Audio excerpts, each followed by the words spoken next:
We understand in basic terms how the brain influences our entire physiology, but it could also be a mediator between health and disease, with emotions, good or bad, tipping us in one way or the other.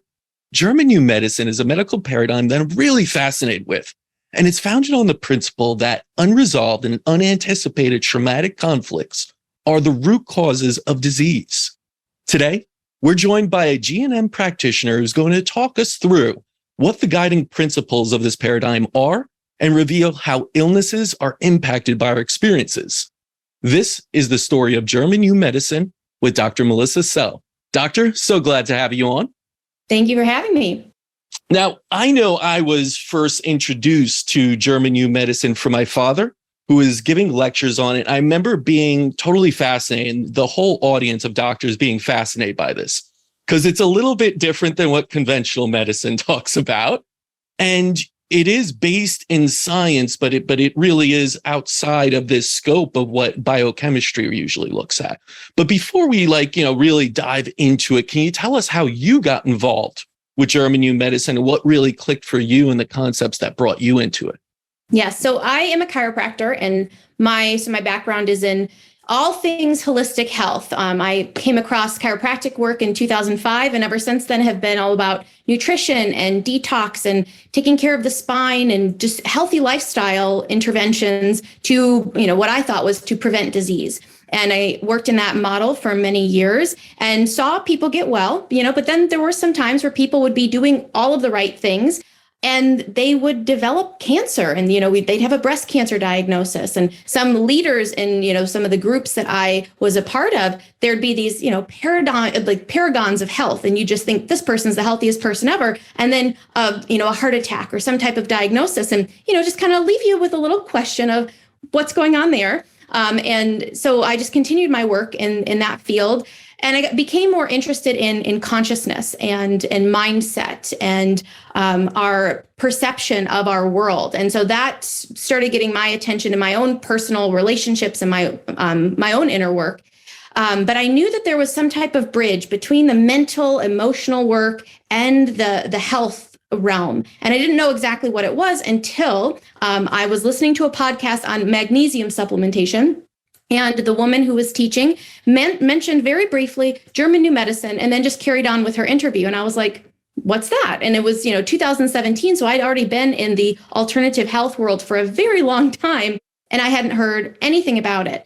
And then I read Dr. Hammer's story, and my whole world flipped upside down because it made perfect sense to me. And my background as a chiropractor, I learned all the ologies, and embryology was one of my favorite courses, and how the human body develops from two cells and differentiates and turns into, this whole human body. And the work that Dr. Hammer did in discovering the purpose and the meaning of the germ layers and how the different germ layers operate and the conflicts, everything about it made perfect sense to me. And then I started having experiences that confirmed the biological laws, because it is an experiential science. You can see it in action in your own body. And so from there, I studied the work and started using it with my clients and patients, the people I was working with. And I saw how profound and transformative, and how every human, I believe, needs to know this body of knowledge, because without it, you're missing a big piece. Yeah, it really is fascinating. I feel like everyone that kind of is exposed to it, whether it is that chance, like you hear the words German new medicine, you say, what's that? And just do a quick Google search, or, and go beyond that, you start to go down a rabbit hole. But as we go down that rabbit hole, let's start with one of the creator in Dr. Reichhammer, and how he came about this. Could you go into that story? Yes. So Dr. Hammer in 1978 had a tragedy in his family, and his 17-year-old son was shot. And he survived for 3 months, but ended up passing away. And this is a huge shock for Dr. Hammer. And a few months after the loss, he discovered that he had testicular cancer.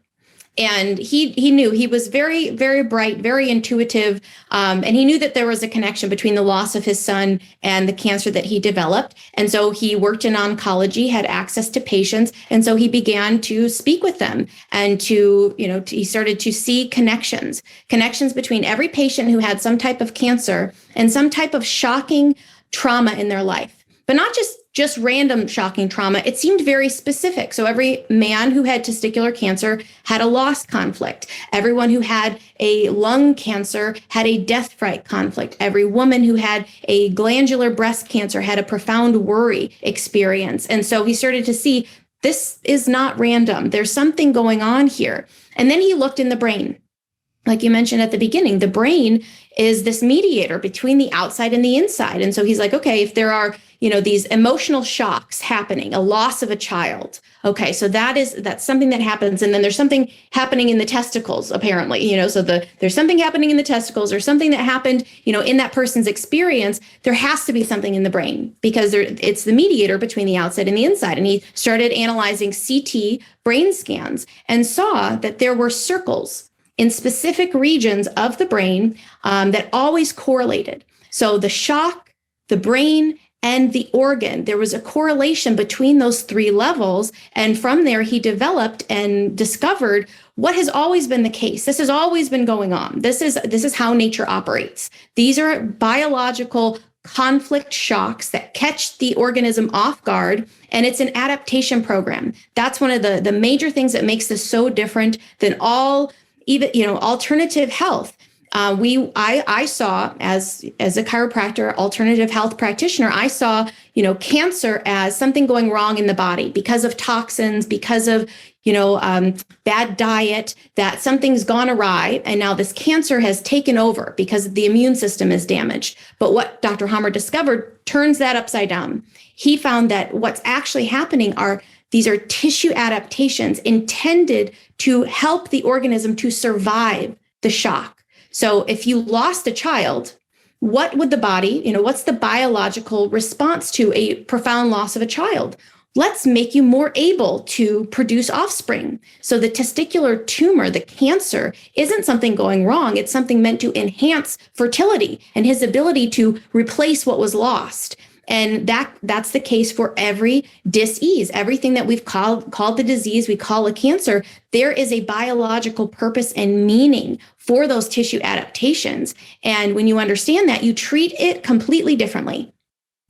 It's kind of crazy, right, to think about cancer as a humanistic survival mechanism, because we think of it as a, deadly occurrence, a disease that is killing us. But what if it were? What if we flipped it, like you said, and saw it as this is the body's response to try and survive something very traumatic?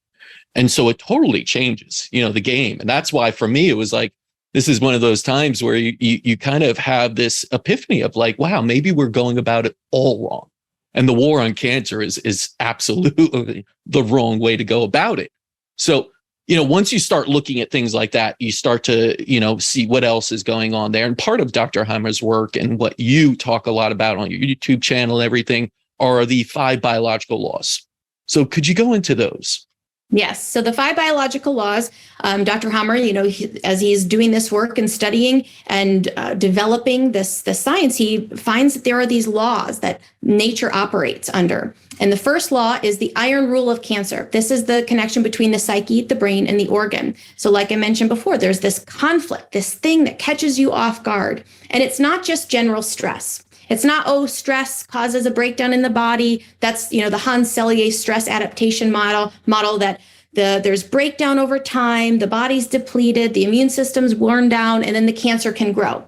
That's not how it operates. That a shocking trauma, something that catches the organism off guard. It's something you were unprepared for, caught on the wrong foot. In the moment that it happens, you feel all alone, and it's very shocking for you. And so at that moment, in that split second, your psyche perceives this event, and based on the programming, the ancient programming in the body, a program is activated depending on the content of that situation. So it's different if you are, thinking you're about to die versus you had a loss versus you want to separate from someone or you can't swallow something. So depending on the type of conflict that you experience, that's the psyche level. There is an impact in your brain at the specific area that's necessary to adapt in order for you to survive. And then at the organ level, there are tissue adaptations. There's either cellular proliferation, so extra tissue cells, a loss of tissue cells, erosion, or a loss of function. And so that it all happens at once. So when the shock happens, psyche, brain, organ, simultaneously, this program gets turned on. Your body begins to adapt to help you through this shocking conflict. And so that's the first biological law: psyche, brain, organ. The second biological law is the law of two phases. And so, in conventional medicine, they say that there's about, 500 hot diseases, 500 cold diseases. They see them as separate things going on. But Dr. Hammer says, no, they're not separate diseases. There is one process that's going on, but we're zooming in on it at different points in its progression. And so the body has a normal day-night rhythm. During the day, the body is more sympathetic, active. And so that is fight or flight. We're hunting, we're gathering, we're, gathering the things we need to survive. And then in the evening, we retire. The body shifts into parasympathetic dominance, rest and digest, feed and breed. And so that's the normal day-night rhythm. Now, the moment that you have a conflict shock, when this thing catches you off guard, the body shifts into heightened sympathetic mode. Everybody knows this, fight or flight.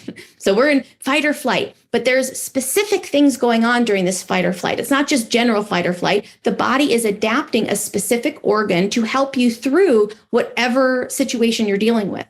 So again, there's either that tissue growth, proliferation to produce more digestive juices, to absorb more oxygen, absorb more nutrients, or there's tissue loss to widen an opening. So a duct, if you have a certain fluid that needs to get into the digestive system or into your system in some way, bloodstream, the duct can widen so that more can be pushed into the system more quickly. Or there's functional loss. And this goes on until the conflict is resolved. And so the more intense and the longer the conflict, the more tissue adaptation occurs until the moment of resolution. And so if you look at the chart, there's a wonderful chart that will help you to really wrap your mind around how this operates. So when you are in conflict active, that's the cold phase. So this is when your hands and feet are cold, you're preoccupied, your mind is just like, how am I going to solve this? How am I going to solve this? Like you're searching for a solution. Often you'll be waking up at 3 a.m. Wide awake with insomnia because your subconscious mind is nudging you awake saying, hey, resolve this conflict. We've got to fix, what are we going to do about this? We have to fix this problem. And you're, like I said, hands and feet are cold, low appetite. That's when you're in the conflict. And this is knowledge that people need to start understanding. Am I in a conflict right now? Is there something in my life that is unresolved? Because you have to take this model, this knowledge, and apply it in your own experience so that you can start navigating more wisely based on these biological laws. And so that goes on until you resolve it, until there's that sigh of relief of, oh, okay, we're going to be okay. We found the thing that was lost. The person that was sick has recovered. The money that we needed has come through. The sigh of relief. And when the body has that sigh of relief, it shifts from conflict active adaptation into the healing phase. And now the healing phase is when most people think that they are, quote, sick. This is when you become symptomatic there are some conflicts where you can have symptoms during the conflict active phase, but for the vast majority of conflicts, you are, you're just preoccupied and you're stressed out during the conflict. And then when you resolve it, you shift into fatigue, because you were in fight or flight. The body was actively using more resources to try to help you to survive that situation. Now it's like we've made it to safety. We gotta relax. You've got to go into the healing phase. And in the healing phase, there's swelling. There's fluid accumulation at the organ level and at the brain level because we have to repair. We have to set the body back to normal. So if tissues proliferated during the active phase, those tissues are no longer needed. They need to be decomposed. If we eroded tissue during that phase, we now need to build it back up. And so that's what's happening. There's a construction zone in your body, and your body is going through this process of tissue restoration and healing. And this is when you think you're sick. This is when recently someone was messaging me about they had a very severe sore throat. And I'm like, this is the healing phase. When you have a very severe sore throat and swelling and you can't talk and it's hard to swallow, your body is restoring tissue in that area to set you back to normal. And she said, it doesn't feel like it's healing. It feels like I need a new throat. And I go, that's actually exactly what's happening. You are getting a new throat. Your body is repairing and restoring tissues that were eroded because your throat widened because you couldn't swallow something that you were experiencing. And when you can't swallow something, your body interprets that literally. So even if it wasn't a literal situation, if you couldn't swallow a situation that occurred, your body experiences that like something physical that you couldn't swallow. And so it makes your throat wider. And now once you're in the healing phase, your body has to restore that tissue. And so you're literally getting a new throat. And that's why it feels so bad. And this is when people understand that when you're symptomatic, your body is in this restoration phase. Again, you look at it differently. You don't say, oh no, I got to kill this bacteria. I have to get rid of, this thing that's attacking my throat. Nothing's attacking your throat. Your body is in a restoration phase. Now, when you get to the point of maximum swelling, when your body has reached the maximum point of healing, there's a big squeeze. And so this is we have to squeeze out the fluid from the organ level and from the brain level so that the body can continue on with the healing phase. And this is called the epicrisis. And the epicrisis often will happen around 3, 4 a.m. When you get to the deepest point of rest and vagotonia. And it's almost like you'll dream what the original conflict was. And the body has a sympathetic surge to squeeze out the edema. This will be like a coughing fit, a sneezing fit, even a heart attack, a stroke, a seizure is that height of healing. And then the body goes into, you'll have a urinary phase where you pee out all that water that you had accumulated. And then the body goes into the second phase of healing where there's continued restoration. And then you go back to the normal day-night rhythm. And so that's the process of the second biological law. Do you want to pause there? Or should I keep on going? No, it's a lot, but it's also fascinating. So you got these 2 laws already in place, and this is the ones that Dr. Hammer had realized are, 5 essential laws. So you have the psyche, the 2 phases. What is the third phase now? Let's go one at a time from here. So the third biological law is the ontogenetic system of cancer and cancer equivalents. So that's the chart behind me. And so this is the yellow, the orange, the red. This is how the tissues operate in the conflict. And so we have different tissue layers that evolved during different periods of our biological ancestry. So the yellow is the oldest group. And so this is the most basic type of tissue. It's the endodermal tissue, and it's controlled from the brainstem. And so you want to think of like the most basic organism that exists in the ocean. What does it do? It's not worried about territory. It's not worried about its self-esteem. All it's doing is taking in nutrients, expelling nutrients. It's breathing in some way. It's bringing in oxygen, and then it's reproducing itself. That's all it does. And so that's the endodermal tissue. Those are the endodermal organs in our body that have endodermal tissue, like the lungs, like the lung alveoli, like the digestive system. And so these tissues, what they do when they're in conflict is proliferate. So there is cell growth during the active phase. And so if you, for example, a colon tumor, so if you have an indigestible morsel conflict, something that you can't process, something you cannot digest, the body says, we have a program for that. Let me produce extra digestive juices to help you to break down this thing that you cannot digest. That's how this operates. And so there's going to be an impact in the brainstem, and the cells are going to proliferate. And then during the healing phase, these cells get decomposed and broken down with bacteria that we'll talk about with the fourth biological law. So that's the yellow group. Then we have the orange. The orange is the mesoderm, and the mesoderm is divided into old mesoderm and new mesoderm.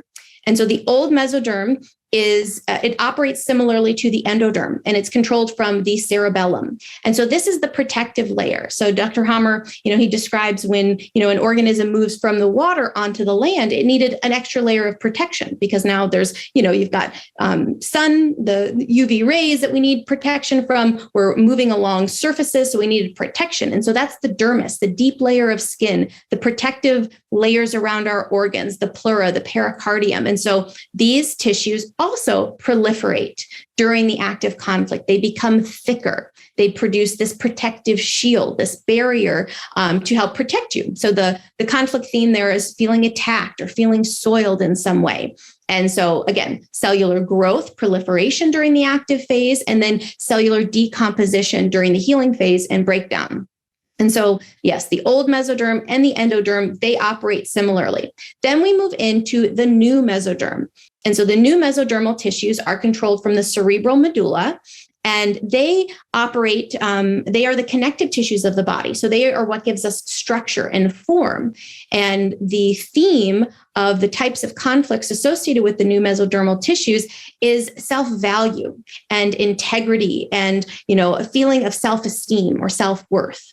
And when we have a diminished self-worth, when we don't feel enough, not strong enough, I'm not fast enough, I need to be faster, I need to be better, I need to be more well-equipped to handle this situation, what happens during this phase is there's loss of tissue. So there's cellular erosion of the mesodermal tissue during the active conflict, followed by cellular restoration during the healing phase. You know how they say after you break a bone, it's the strongest bone in your body. It's that kind of thing. And so if you're feeling like a bad mother, so your child, or you let them down in some way, and you're feeling like a bad mother, your shoulder is associated with relationships. And if you're a right-handed woman, your left shoulder is associated with your mother or your child. And so if you're feeling, you're just racked with guilt and you're feeling so bad, your body interprets that as, I need to be stronger, I need to be bigger, I need to be more well-equipped.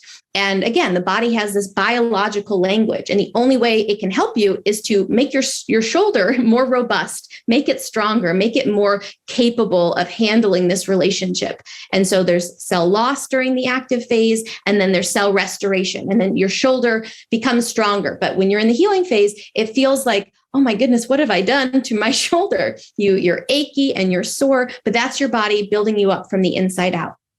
Now we have the ectoderm. And so this is the most recent type of tissue, and this is controlled from the cerebral cortex. So this is now we're dealing with territory, and we're dealing with, sexual relationships. We're dealing with separation.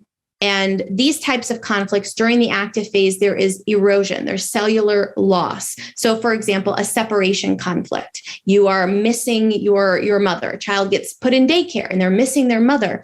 And so during the active conflict, there is erosion, there's loss of ectodermal tissue cells. So like the skin loses cells, and there's numbness and there's memory loss.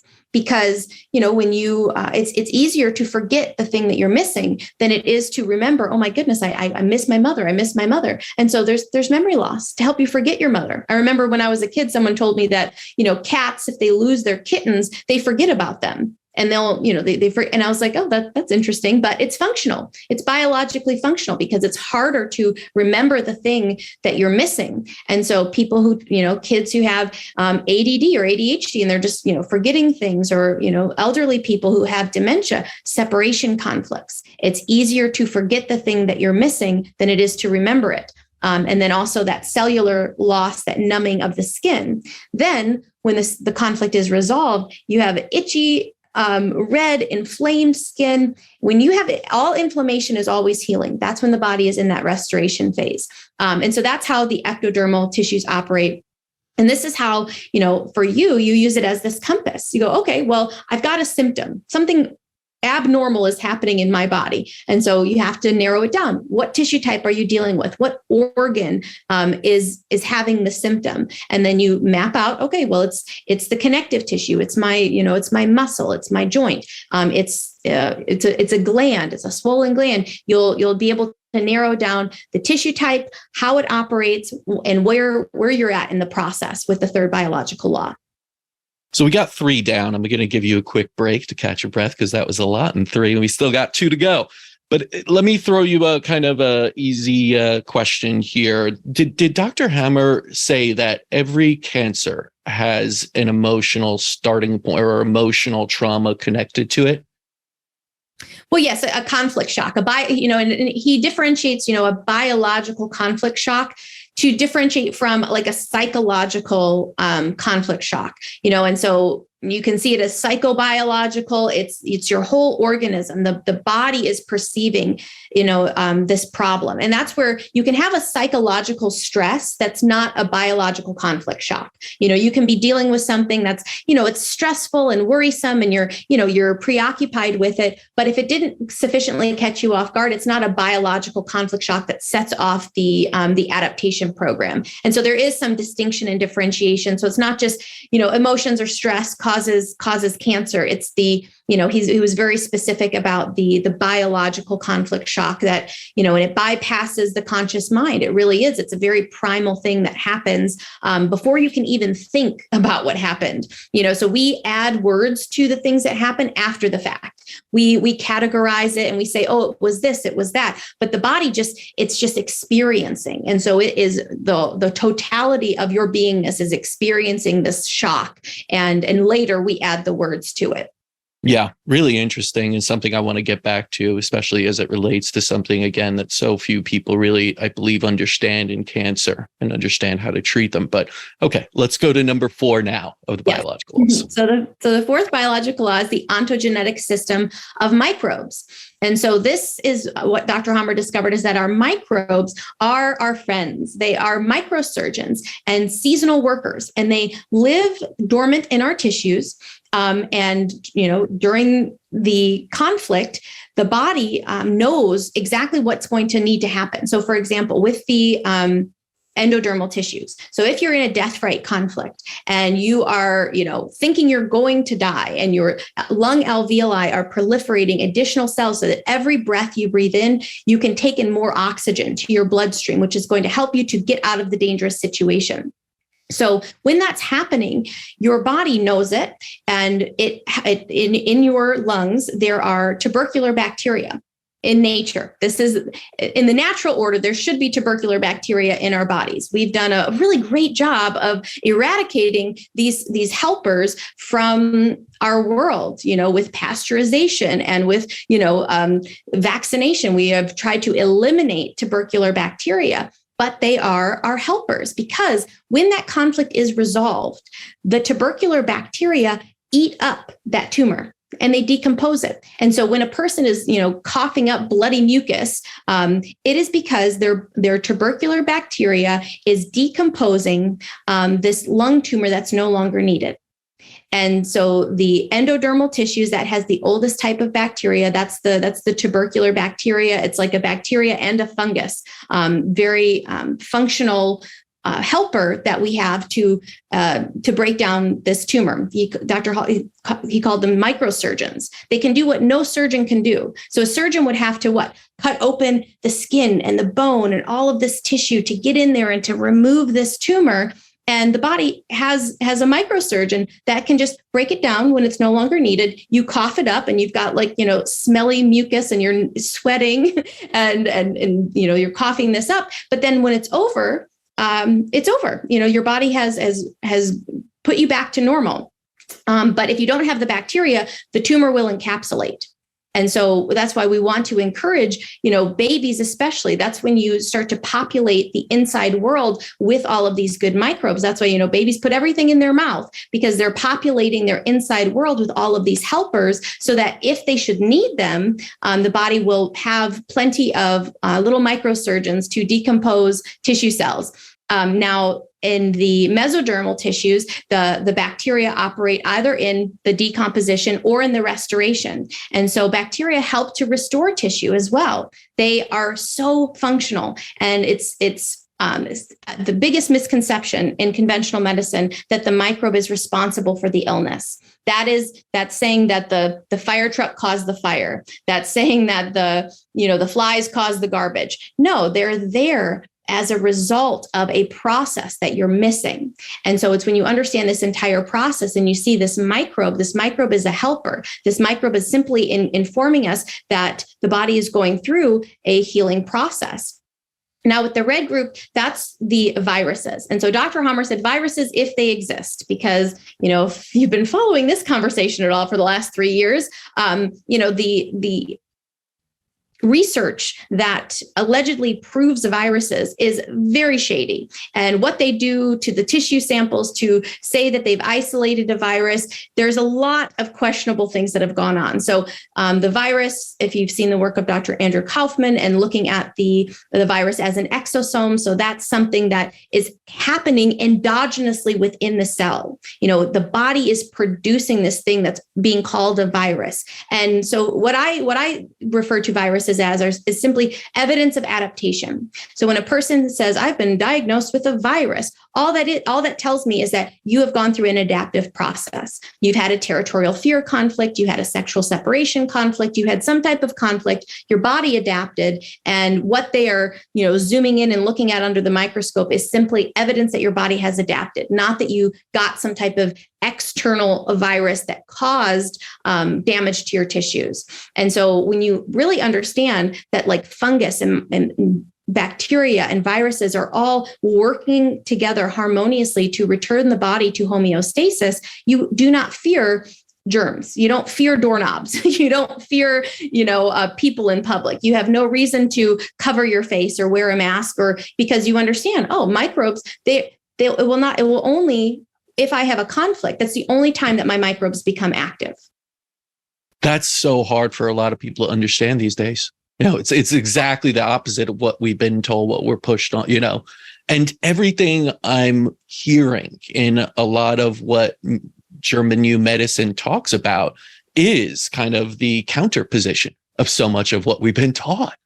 And then you look at what's going on in today's world. It's understanding also that there needs to be some resilience to trauma. There needs to be that exposure to germs and pathogens. There needs to be this involvement and understanding of how to deal with emotions, which it seems technology is completely changing that understanding. Like all of these things are kind of, illustrating why we have such a problem with things like cancer. Dr. Hammer's work is basically shown the way we're going about things is the reason these numbers continue to get worse and worse for us, even though we're spending billions in modern medicine to combat this, and they just keep getting worse. But if you kind of took a step back and said, well, let's look at some of this stuff. Let's look what's in back of you on all of that and start to put it together.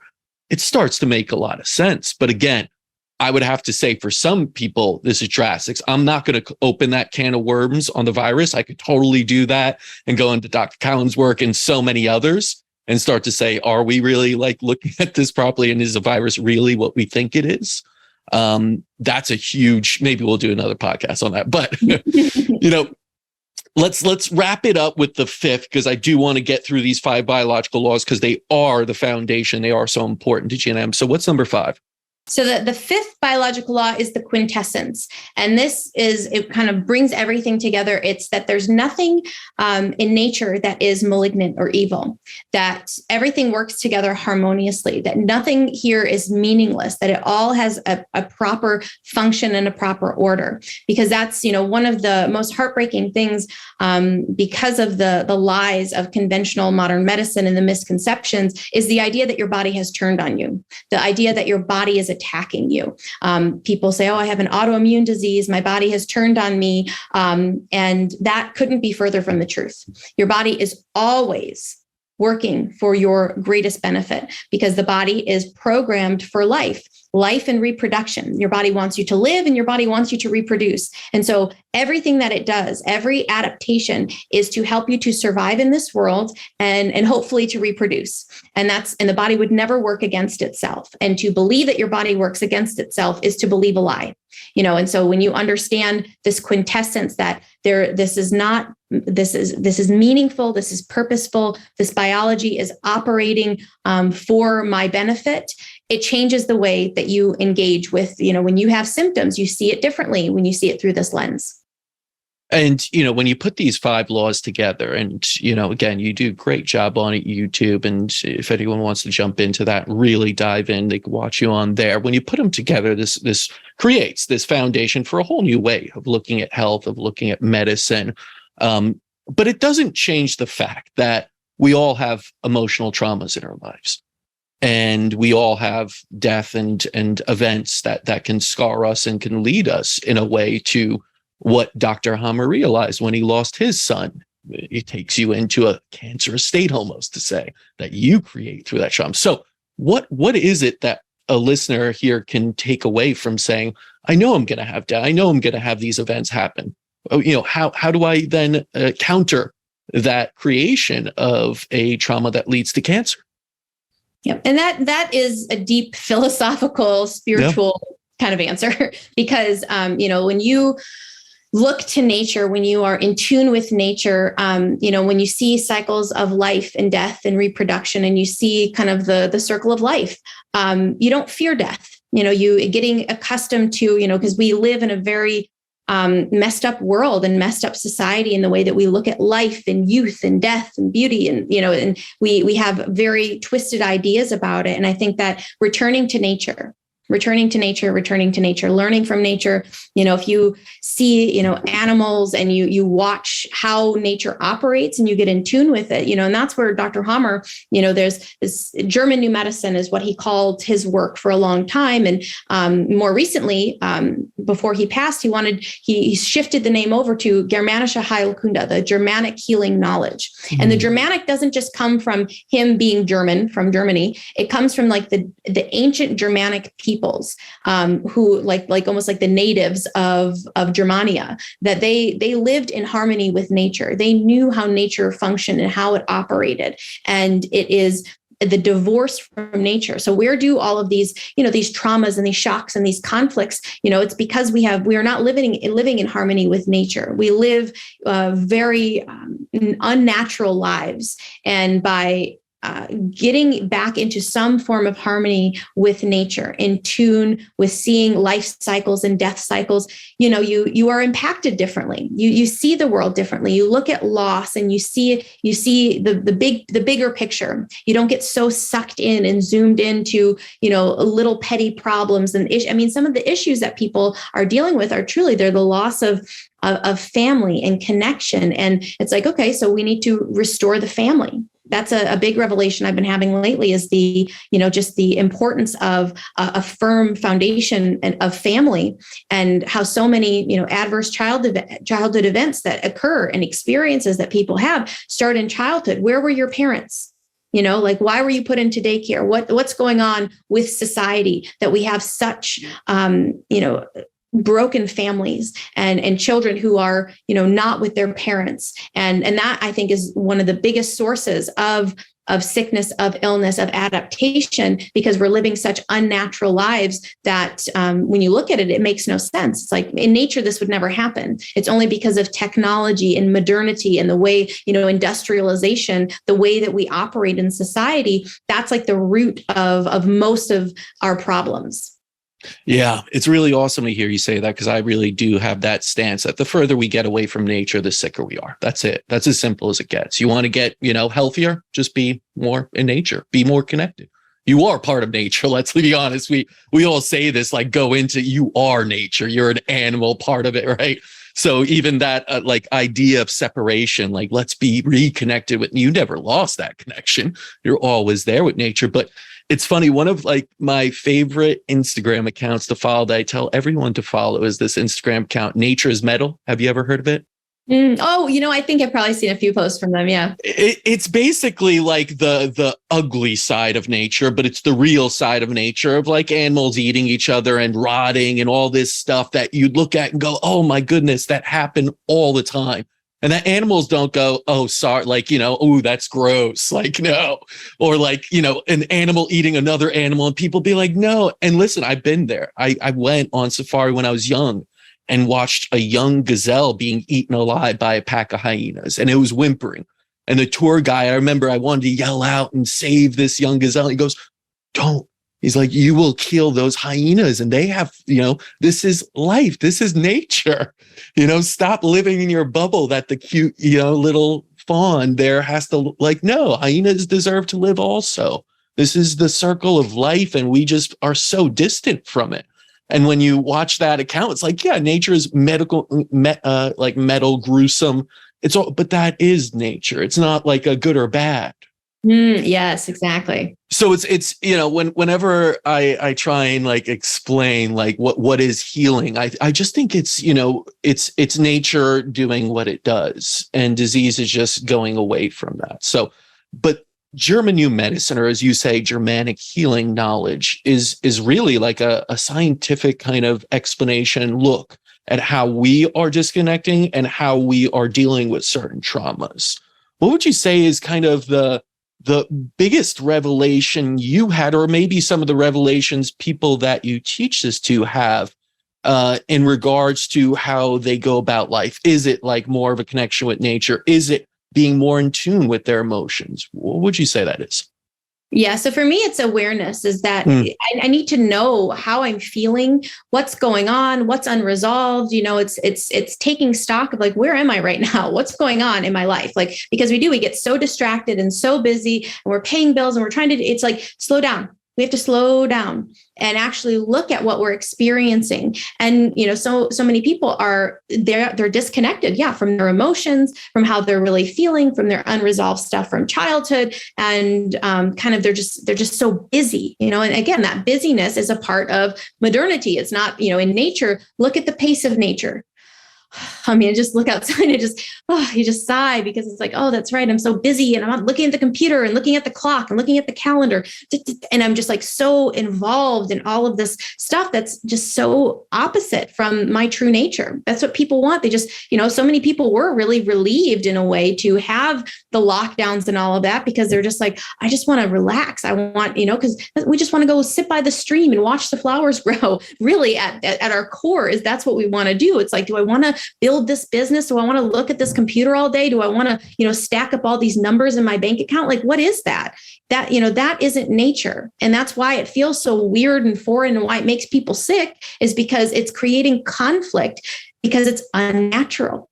And the more that so when you're aware, and that's the thing is people stay numb with caffeine and alcohol and drugs. And, we stay numb, we stay distracted so that we don't slow down enough to see, why am I living this way? This doesn't make any sense, and so much of this work is like, got to pump the brakes and slow down and take stock of my life. And what am I doing? And what am I chasing after? And why am I chasing this? And what's actually important? And so if you're unaware and you're just numb, you can continue doing that for a lifetime until you die. But this, and that's the thing is this illness is a gift. This cancer is a gift because if it allows you to stumble across this information and you get to like have some revelations about how the heck am I living my life? What do I want from this experience? Is it really about the money and the flash? What is my life about? So it's very existential. It's kind of a big deal. And if you're not aware of it, you can just keep persisting. And that's why drugs,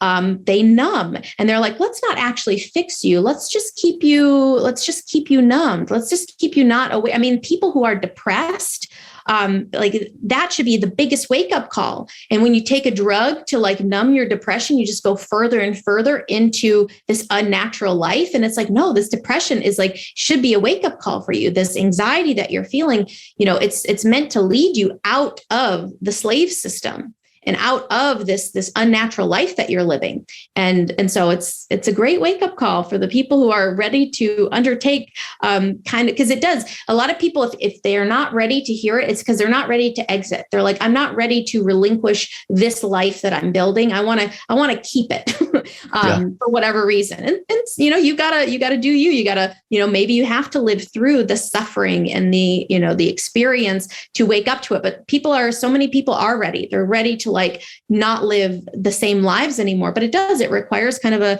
a big commitment to transforming how you operate in the world. It requires a huge commitment, I have to say, because you're going to change in so many ways and it's going to be painful. Change is always, you usually resist it in some ways. We like the comfort of the things we're doing. So you resist it and then it becomes more painful in a sense and you do that to yourself.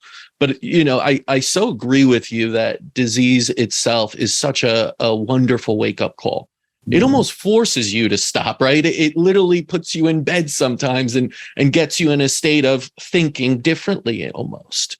And everyone I know that has gone through chronic disease and come out truly healed blesses that spot in their life, sees it as a total change, and they go on to do wonderful things. I always say they usually pay it forward. They change, courses in their career, partners, spouse, whatever, become happier in life and help others as almost a mission and add value to other lives. But there is still, most of us are chronically ill in the US, let's say, the majority of us. And we're given a choice of, take the pill for the ill or, or take this hard way out with something like applying GHQ, that perspective of it. When you work with people, are they already in a state where they want to leave that easy way out, the short-term, disease management, symptom suppression sort of way, or are they still sort of battling that? Because I know in our practice, it's like 50-50, maybe even less, I would say. Like people know they're coming here for something different, but it's still incredibly hard to say, man, I got to change everything, really work at and go through some emotional stuff. And, when there's just the pill and that makes me feel better. What do you find with your practice? Yeah, most people, by the time they find me, they've been through all of it. They've done the conventional, they've done the alternative, they've done the alternative, and then they finally arrive at this work. And so, so by the time I reach people, it's often they're ready for whatever. They're ready to learn and undertake. And now the actual doing of it, they want it, but the actual doing and the parting ways with even, some things that they're like supplements and things like that they've gotten so used to needing. There is a growing pains. There is further evolution that needs to take place within them in order to achieve that. But I think the desire is there to do whatever it takes to really get to why is my body adapting in this way? Why am I still going through this? Because it's a huge shift in how you operate in the world. And it's a moment to moment thing, because our thought patterns and our perceptions and the way we see ourselves in the world and other people, as we're constantly having thoughts, we're constantly reacting to things, we're constantly kind of unconsciously engaging in reactivating our conflicts. And so that's where the core of the work I do with people, it's awareness. It's like, I've got to be paying attention. How am I responding to this? How am I reacting to this? What am I under the influence of? What ideas am I under the influence of? What old traumas am I under the influence of? What does it look like to actually grow beyond that? Who am I? And, so many conflicts are identity conflicts. Who am I without this disease? Who am I if I leave this job, if I stop doing this thing, if I, stop doing what my family wants me to do, like who will I be? And that's big growing pains with that. Huge. And it is something that you see people get to where you are. And I understand that going conventional, specialist, something a little alternative, a little more alternative than functional, integrative energy work. And then you finally end up like last chance sort of thing. That's our nickname here at the clinic, Last Chance New York, instead of New York Center for Innovative Medicine. But, we always want to help anyone that's ready to be helped. But, some people are addicted to these things. And you even stated that you were addicted to stress at one point. Can you talk about how you broke free of that addiction? Because that's an interesting one to me. And I feel like a lot of people don't even know what that would be, and probably are, especially in a place like New York, where you could be addicted to stress, to almost anxiety, to the rat race of sorts. So can you give us a little bit of how you broke free of that?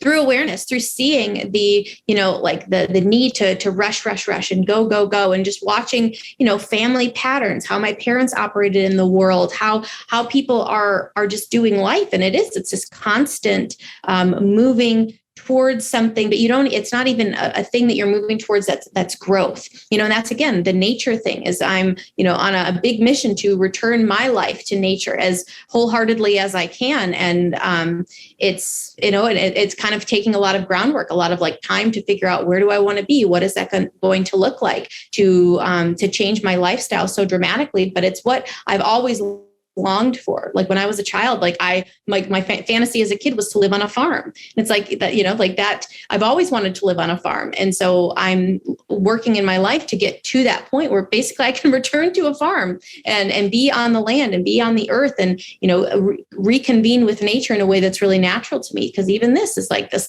I am using the technology. You want to start using things rather than being used by them. And so that's a big part of shifting your relationship to technology, to your work, to the way that you make money, to your relationship to money, what money means to you, because that's a big one, because there's like this weird pressure. I got to pay these bills, to do these things, for what purpose? Why are you really doing it? Does it make sense? Is it sustainable? Do you want to do this, like pay bills until the day that you die? And it's like, what is it all about? It's such a big existential question, this rushing, this stress, this addiction to bright, shiny objects. And, look at gambling, look at all of these hits and these fixes, these things that people are just like spending all of their money and energy and resources on doing. I mean, even just looking at your phone, how constantly and frequently we look at the phone, that's an addiction. And it's just taking stock of all of it and doing it from a place of awareness, because you can't engage and use it in a way, I believe, that's like, it's conscious, it's intentional, it's deliberate. So looking at the things that you're doing in your life, is this conscious? Is this intentional? Is this deliberate? Or is this addictive? And no, I'm not thinking at all. It's just automatic. And so in order to break free from that, you have to watch yourself doing it. Watch yourself mindlessly engaging in something and say, oh, that's very interesting. I didn't even ask myself, why am I doing this? And so slowing down, asking yourself why you're doing what you're doing. Recently, I stopped drinking coffee, and that was something that was just like, oh, my parents drink coffee there. It's like, oh, everyone drink coffee. Oh, it's kind of no big deal. It's like, oh yeah, it's a little, but no, it truly is like, why do you drink coffee? If you drink coffee, like, have you ever tried not drinking coffee? What would that be like? And it's like a constant addiction to this stress. And it's like a fight, in GNM too, it's, you use coffee like a drug. So if you're in an intense healing phase and, during that healing phase, remember there's fluid and there's swelling and it's intense. You can take some caffeine to kind of just take the edge off a little bit of like a really intense healing phase where there's a lot of swelling in your brain, a lot of swelling in the organ. Why? What does it do? It causes blood constriction of your blood vessels. It's a stress stimulant. And so, drinking coffee every day, it's like that's a stress stimulant every single day that I'm taking in. And yeah, it's an addiction. And when I thought about it and I feel so much better being off of it. I feel so much less, like constricted in my brain, where it was just something that was so normal. It was such a normal thing that so many people, even healthy people, drink coffee. And so, that's just been a recent revelation of mine of certain things that I just did because I just did them. And by slowing down and looking at it, and does this really make sense to me? Is this sustainable? Is this natural for me? And I came to the conclusion that no, it wasn't. And so I changed my lifestyle. Yeah, it's really wild when you take stock of things, how we've normalized so many addictions. It's just completely normal. Like you said, every single day. And people know this. It's not like, oh, I just enjoy my coffee. It's I need it. I will have a headache and I will yell at you if I don't get it first thing in the morning. It's like, well, you are seriously addicted. That is a drug, user's response to not having their fix. And then it's the other one, like you said, the phone, right? I've become very, very aware of, consume less, create more is my sort of thing. I want to create things of value for people. I don't want to sit there looking at people like pictures of their vacations the whole time that I barely know, on there and just skimming for hours on it and the addictive. But the idea that we kind of can't be away from phones for very long, or the idea that nowadays I've heard of this, that we have a phantom response as if we feel the phone going off or hear it buzzing because we want that dopamine hit of a message or something that gets us to look at it. And we literally think it's buzzing and we reach for it and look and there was nothing there. It's like that. Our brain is like seeking it so much. And that's an addiction too, that you're literally creating a physiological response as if you were having one, but it's not. So I think, it's so right to be incredibly aware of what you're doing. Don't go into auto, response and just start to look at your life and start to be the architect of it more of what you really want. Not what you've been told, not what society's given you, not everything else, but it isn't easy. Now, if someone wanted to work with you or another GHK practitioner, talk us through what that would look like. Would they just contact you and start working remotely, or would they come in with get lab tests, or do you do kinesiology also on top? What is that like? So for myself, my own process, everybody does it a little bit differently. I am a co-founder of an organization called GHK Global. And so it's an organization of practitioners of all varieties, naturopaths, chiropractors, nurses, people who are using the 5 biological laws in their work. And everybody does, have different modalities and different things. Because that's the thing, when it comes to resolving a conflict, there's not one way to do it. There's so many ways to do it. Really, it's whatever brings you ease and peace and helps you to understand and develop a new perspective. And that's why people, spontaneously resolve things all the time. We're resolving things all day long. This is just my personal way of helping people is through developing this awareness.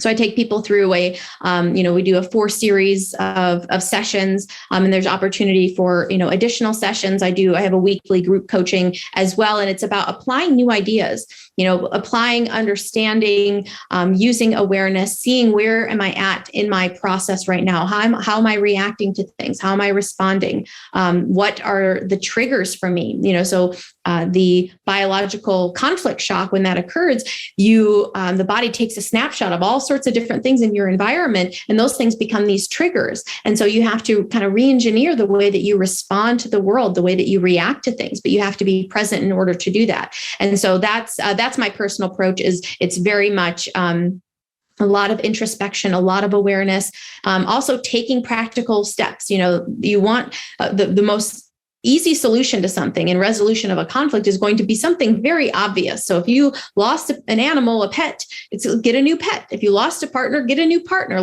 How can you practically replace the thing that you're missing? And then if it's not possible for whatever reason, that's when you have to rearrange your relationship to that thing. And that means, perhaps forgiveness, perhaps just a radical transformation of your perception and how you view and experience that aspect of your life. And there's so many things, there's so many ways to get you to that point of resolution. But it's personal work.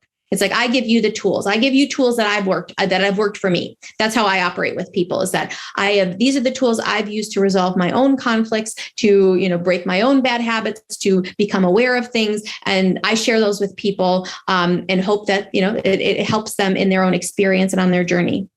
Yeah, it's all about the tools they equip people with to then empower themselves. That's what real healing's about. Medicine, that giving you a pill that does nothing to empower you and just, subsides and dulls you out. That ain't healing, right? That's not the approach we need right now. And you also have a Mind Master course, right? Can you tell us about that?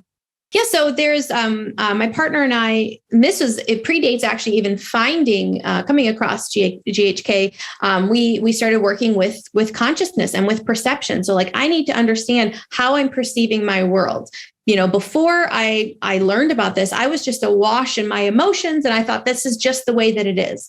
This is just the way that it is. This is just the way situations are. And then I started saying, oh, no, this is the way I am because of my traumas and the stuff that's happened to me and the lens through which I see the world and the way that I was raised and all of that. My view of the world is very distorted. It's very, it's clouded by so many ideas that aren't serving me. And so the 10 module course, we teach it in something called Awareness School, is to help you to see the layers of how your reality is distorted by ideas that you have based on situations and stuff that happened to you early on in life.